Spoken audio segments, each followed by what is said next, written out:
pendant que je vivais à l'étranger, j'ai hérité de l'appartement de ma grand-mère et j'ai découvert que ma sœur l'avait vendu. Mon avocat a vérifié les documents et a dit, pauvre petite, quand ma sœur m'a appelé le lendemain pour se vanter, la vérité l'a frappée de plein fouet. Fille stupide. C'est ce que mon avocat a dit. Après avoir lu les documents que ma sœur avait falsifiés, voilà ce qu'il a dit. J'étais à la moitié de mon café matinal, à Londres, quand il m'a annoncé que l'appartement que ma grand-mère m'avait légué avait disparu. Vendu, signé, volé. Ma sœur avait transformé mon héritage en son propre jour de paix, et la preuve se trouvait juste là, sous mes yeux. Je n'ai pas crié. Je n'ai même pas raccroché. Je me suis contenté de fixer la fenêtre, regardant la pluie glisser le long de la vitre, comme si elle savait déjà ce que j'allais faire. Car si ma sœur pensait que je resterais silencieuse à l'étranger, elle n'avait aucune idée de ce dont le silence est capable. Avant, je pensais que la distance me protégeait des drames familiaux, de leur comparaison constante, de ces regards silencieux qui disaient que je ne serais jamais assez bien. Vivre à Londres m'avait donné de l'espace pour respirer, pour construire quelque chose qui m'appartenait. Ma sœur, Molène, était restée en Floride, avait fait un bon mariage, et était devenue la fille parfaite dont tout le monde se vantait à l'église. Maman l'adorait pour ça. Et moi, j'étais la rêveuse qui était partie. Mais il y avait une personne qui ne m'avait jamais fait me sentir petite. Grand-mère Evelyne, elle, était un rayon de soleil dans un monde d'approbation froide.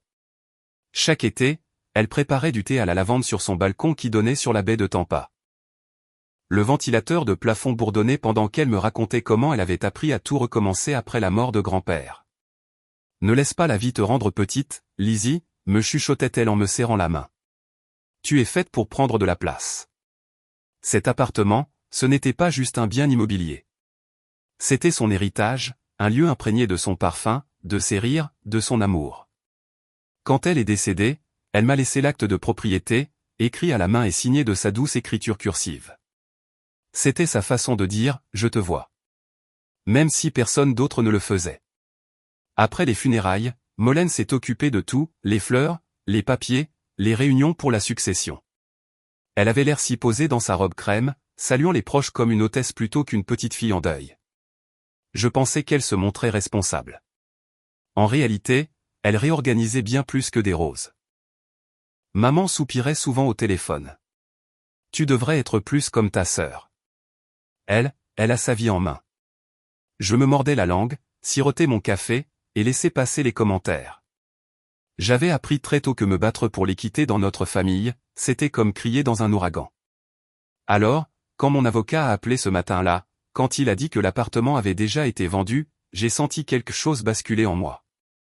Le choc était froid, précis, presque chirurgical. Un instant, j'ai imaginé Molène signant les papiers avec ce sourire parfait qui était le sien, celui qu'elle arborait quand elle voulait que tout le monde croie qu'elle savait mieux que personne. J'ai ouvert mon ordinateur portable, fait défiler les photos sur mon téléphone jusqu'à ce que j'en trouve une de grand-mère et moi, sur ce même balcon. Sa main reposait sur la mienne. La lumière du soleil captait la montre en argent qu'elle portait toujours.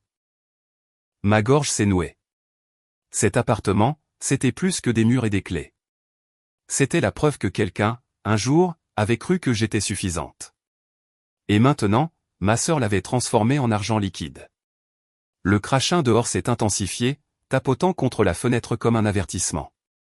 J'ai fermé les yeux et j'ai murmuré pour moi-même, « Grand-mère, je suis désolé. J'aurais dû protéger ce que tu m'as donné. » Puis mon téléphone a de nouveau vibré. Un nouvel email de mon avocat. Objet, incohérence trouvée. Mon cœur s'est arrêté. Car au fond de moi, je savais déjà qui était derrière tout ça. La voix de Douglas me parvint à travers la ligne qui grésillait. « Elisabeth, il y a quelque chose qui cloche avec ces documents, dit-il. Les tampons du notaire ne correspondent pas, et la signature semble forcée, comme si elle avait été répétée. » J'ai repoussé ma chaise, fixant l'écran, incrédule. « Répétée, ai-je demandé, bien que je connaisse déjà la réponse. » Il a hésité, puis a expiré. « Fille stupide, a-t-il murmuré doucement. Pas à mon encontre, mais à l'encontre de quiconque pensait pouvoir s'en tirer avec ça. Votre sœur a dû la falsifier. » Ces deux mots, fille stupide, m'ont blessé plus profondément qu'ils ne le voulaient. Ils se sont coincés dans ma tête, se répétant jusqu'à ce que leur signification se torde. Pour lui, c'était une observation. Pour moi, c'était un défi. Ma sœur pensait que j'étais trop naïve, trop distante, trop confiante pour remarquer. Peut-être que je l'avais été, mais plus maintenant. J'ai réduit la fenêtre de l'appel et ouvert mes emails.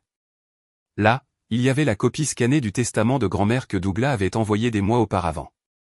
La signature sur le transfert de propriété était similaire, mais pas identique. Les boucles étaient plus serrées, la pression plus forte. Molène appuyait toujours trop fort quand elle écrivait. Elle aimait laisser des marques. Dehors, la pluie n'avait pas cessé. Des gouttes glissaient sur la vitre en ligne sinueuse, brouillant la ville. Je ressentais le même flot en moi. La rage et l'incrédulité se muaient en quelque chose de plus acéré. Grand-mère avait dit un jour, si quelqu'un te vole, il ne prend pas ce qui est à toi. Il révèle qui il est. Maintenant, je voyais enfin qui était vraiment Molène. Douglas s'est éclairci la gorge au bout du fil. Écoutez, Elisabeth, ne la confrontez pas tout de suite. Si elle a modifié des documents légaux, nous aurons besoin de preuves. Je vais commencer à récupérer les registres de propriété et les dossiers de paiement. Pour l'instant, restez silencieuse. J'ai hoché la tête, même s'il ne pouvait pas me voir. D'accord, ai-je dit, ma voix plate, maîtrisée. Découvrez simplement jusqu'où ça va. Après qu'il a raccroché, le silence a rempli l'appartement, ce genre de silence qui vrombit dans vos os.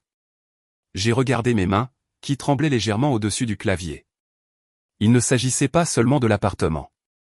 Il s'agissait de chaque dîner de famille où Molène m'avait éclipsé, de chaque roulement d'yeux quand je parlais de l'école d'art.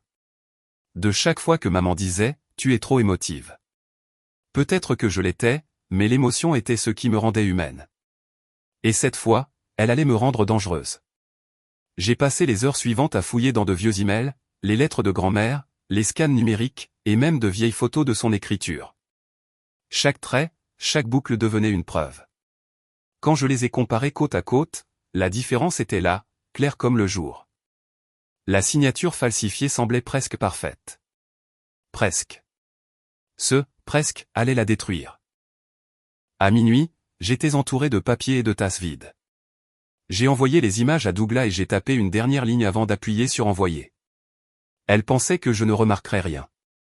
Elle avait tort. Mon téléphone a vibré presque immédiatement. Une notification d'un numéro masqué. Un texto. Tu as posé des questions. Je me suis figé. Le message n'avait pas de nom, pas de ponctuation, juste cette seule phrase.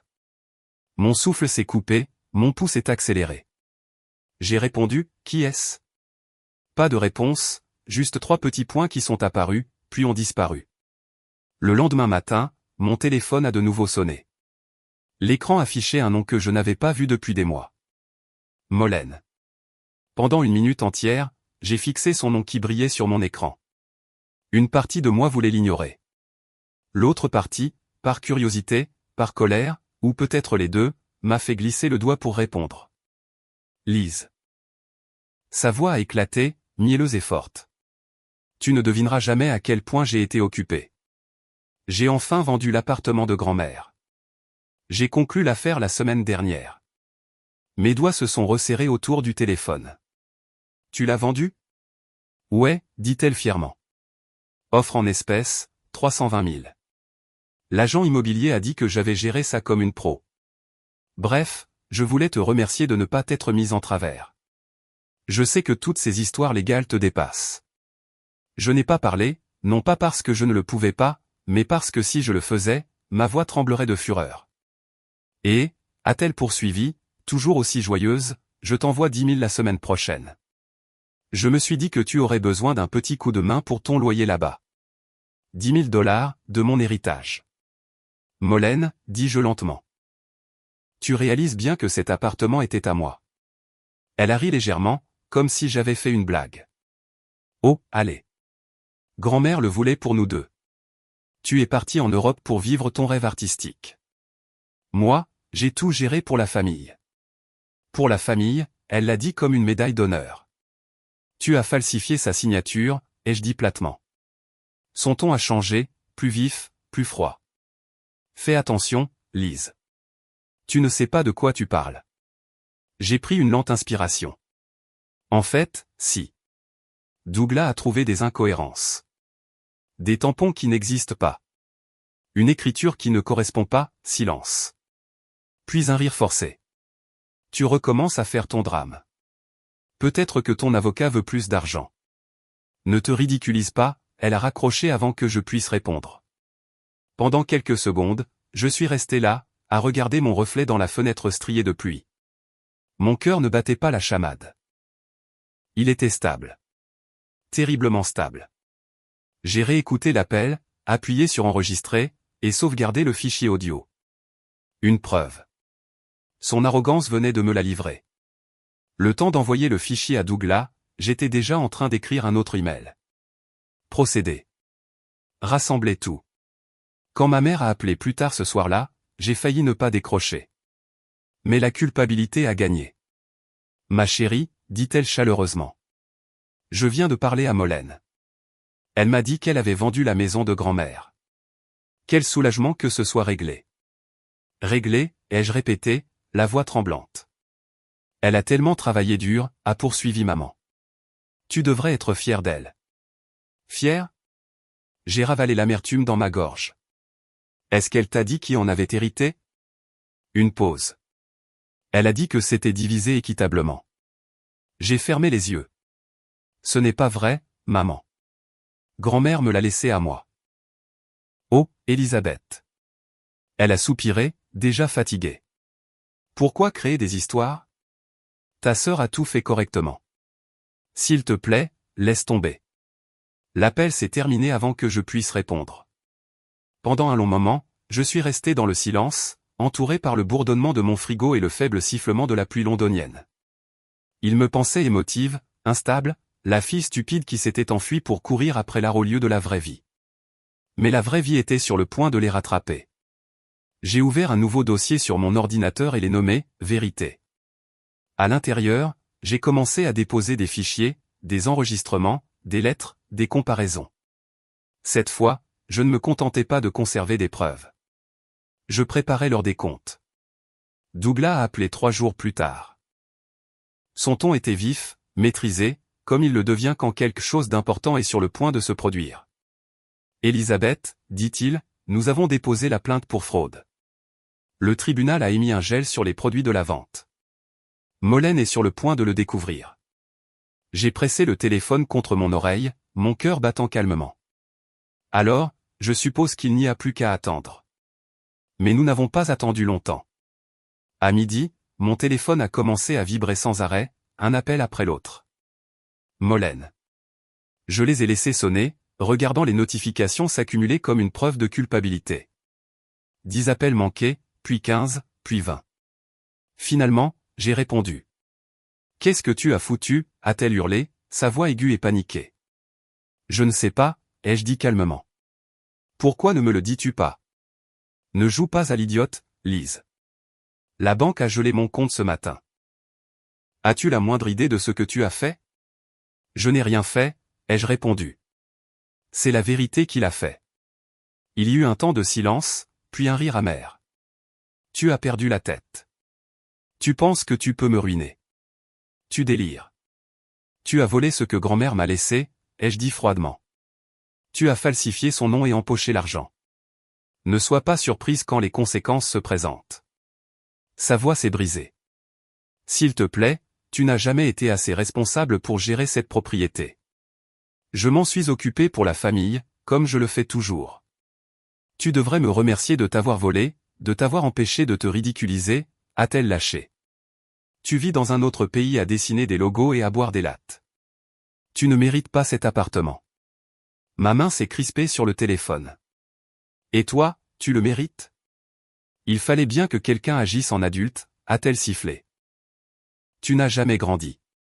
C'est à ce moment-là que quelque chose en moi s'est brisé, tranquillement, nettement. Tu sais quoi, Molène? Peut-être que non, mais grand-mère, elle, me faisait confiance. Et tu n'as pas seulement volé de l'argent. Tu as volé sa mémoire. Elle a raccroché. Le silence après sa déconnexion semblait plus lourd que sa voix. Quelques minutes plus tard, mon téléphone a de nouveau vibré. Maman.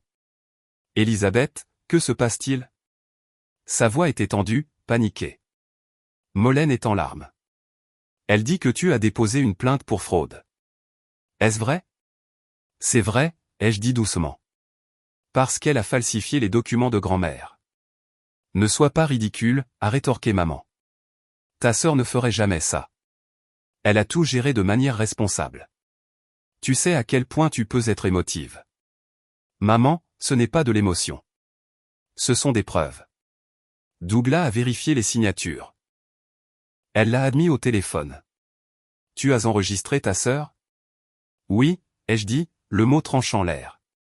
Parce que personne ne me croit jamais, à moins que je ne le prouve. Une pause. Puis le soupir familier, celui qui m'avait suivi depuis l'enfance. Tu étais gentille, avant, a-t-elle dit finalement. Je ne sais pas ce qui t'est arrivé. L'appel s'est terminé, me laissant seul avec le bruit de la pluie et mon reflet, froid, inconnu, inflexible. Pendant des années, ils avaient pris mon silence pour de la faiblesse. Maintenant, le silence était mon arme. 2 nuits plus tard, mon téléphone s'est de nouveau allumé. Numéro inconnu.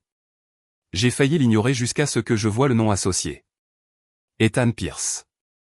Le mari de Molène. J'ai répondu avec prudence. Ethan. Salut, Elisabeth, dit-il doucement. Sa voix était fatiguée, dépouillée de sa politesse habituelle. J'espère ne pas dépasser les bornes, mais je pense que tu mérites de savoir la vérité. Je suis restée silencieuse.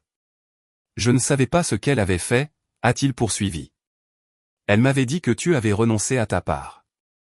Je n'ai pas posé de questions, mais après que tout a explosé, le compte gelé, les appels de la banque, j'ai commencé à vérifier les choses moi-même. Il a expiré. Elle a tout falsifié. Elisabeth, le testament, le notaire, tout. Elle a dit que tu ne le remarquerais pas depuis l'étranger. Je l'ai confrontée hier. Elle s'est effondrée, a dit qu'elle le méritait plus. Elle a dépensé une partie de l'argent pour une nouvelle maison. Il n'y a plus rien. Le monde est devenu silencieux autour de moi. Et tu me dis ça maintenant parce que je ne peux pas continuer à mentir pour elle. Je témoignerai si ça va au tribunal. Pendant un instant, je n'ai pas pu respirer. Alors. Merci. Tu n'as pas à me remercier, a-t-il dit doucement. Tu avais raison depuis le début. Quand l'appel s'est terminé, je suis resté assise en silence, fixant la vitre striée de pluie. Un calme étrange m'a envahi. Pas de la joie, pas du triomphe, juste de la clarté. Douglas a appelé le lendemain matin. Ethan coopère, a-t-il dit. Nous avons assez d'éléments pour aller de l'avant.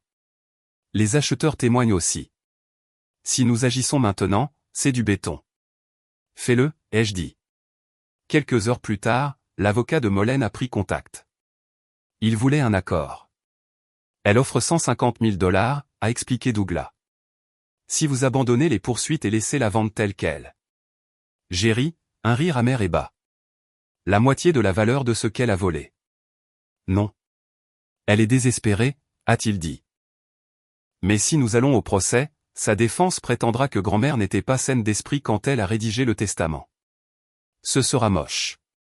Ça m'est égal, ai-je dit. J'ai fini de préserver la paix à mes propres dépens. Il a fait une pause. Vous parlez exactement comme votre grand-mère. Ça m'a fait mal, de la meilleure façon possible. Cette nuit-là, je n'ai pas pu dormir. J'ai ouvert le dernier email que grand-mère m'avait envoyé. Ces mots brillaient sur l'écran sombre. Si jamais je te laisse quelque chose, non, ce n'est pas de la charité.